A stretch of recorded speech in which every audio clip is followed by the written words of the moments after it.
Hello, everyone. It's Sam here from Marketing Meanders with Sally and Sam. And this is one of my Tuesday morning ponderings about success. And I think I'm probably treading over, well, very well trodden ground. If you can imagine the rain we've had at the moment, certainly in the south of England, walking along, squelching through the mud of a well trodden footpath, it's probably looks a bit like that in your mind's eye, but see what you think anyway. So, this is really about sort of redefining success. And it leads on from my thoughts about, I suppose, coping with, as I was saying, as a freelancer, coping with the ideas of, rejection or failure in inverted commas. I hate it when I do that, but sorry, I can't help myself. And it's really just looking at defining of success. And I know that, as I say, people have done this many times in the past, getting others to think about how you define success potentially in your work and in your life generally overall. And I think really the COVID pandemic has made me think, and I think potentially others as well, think about redefining their lives to a certain degree, or rather reaffirming, I suppose, certain aspects of their life and of their work, I suppose. Because if you think about people who've moved out from offices, people who perhaps had never had worked from home previously, and certainly not taught their children at home, say previously remotely, they had to reaffirm, what family life was like. They had to reaffirm what work was like. They had to reaffirm what a productive day was like. And I know people have struggled with that to a certain degree, and others have thrived. But it just makes you think about, say, with Christmas just around the corner coming up, we're having to, a lot of us, redefine what Christmas is, what a family Christmas, say, is, how we actually experience it. What are the ways in which the traditions that we're able to participate in, and the actual the rituals of Christmas, the carol service, midnight mass, it might be, going Christmas shopping and Christmas parties, seeing friends, seeing family, spending time with them.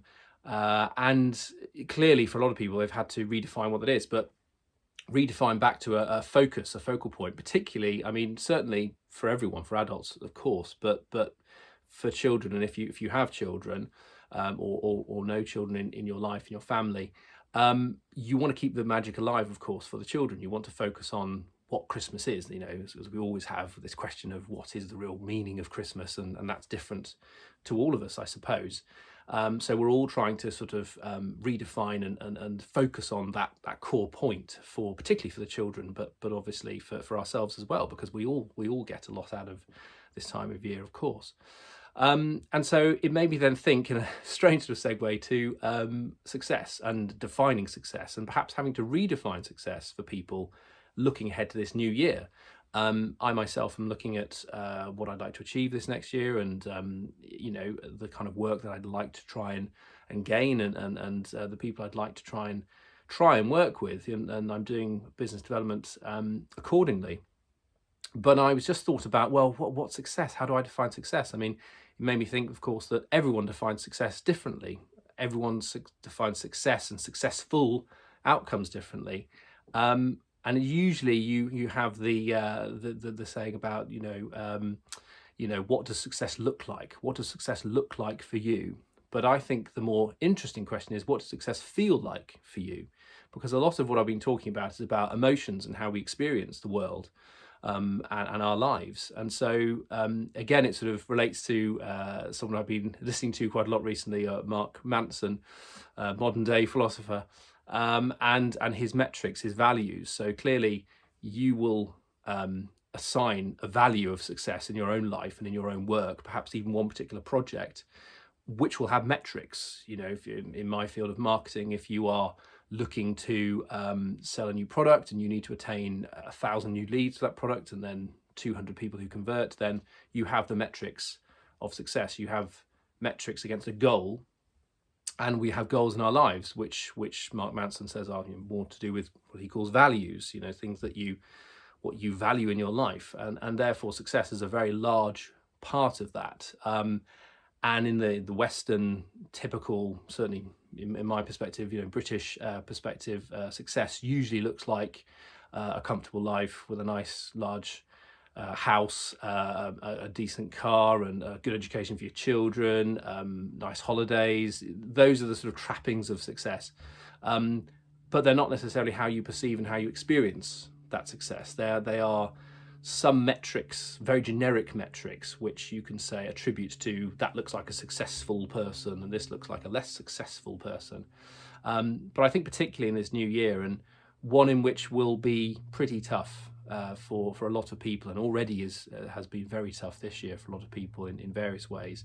Perhaps we need to recalibrate or redefine, and then reaffirm lots of re's, what success is in our own lives and what that actually looks like. What are the really key metrics which lead to success, which lead hopefully to fulfillment and happiness? Because ultimately, success is only powerful in your life if it brings fulfillment and happiness and contentment. Ultimately, that's what it's there for. You could have the typical metric of someone with a big house, nice car, nice family holidays, who is miserable.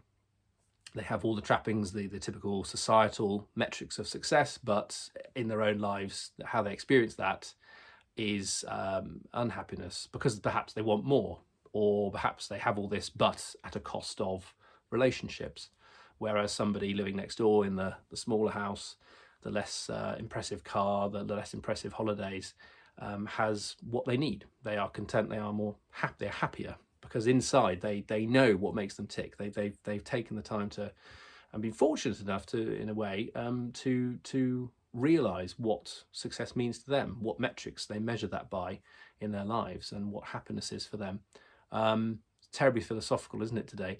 But I just think, from my own perspective, and I imagine other people are doing this at this time of year, reflecting on what's happened, looking forward to the future, and a lot of us with a certain amount of trepidation about what's going to happen. And I'm just thinking, well, the next few weeks, I really want to try and make sure that I have a really good idea. I've reaffirmed in myself what success it looks like for me, because if it's difficult, financially, etc., for many people in this next period, there are practicalities there about just plain survival and being able to pay the bills, of course, and just paying the bills is a very stark metric of success. But people may think that that's just surviving, but perhaps it's actually being successful.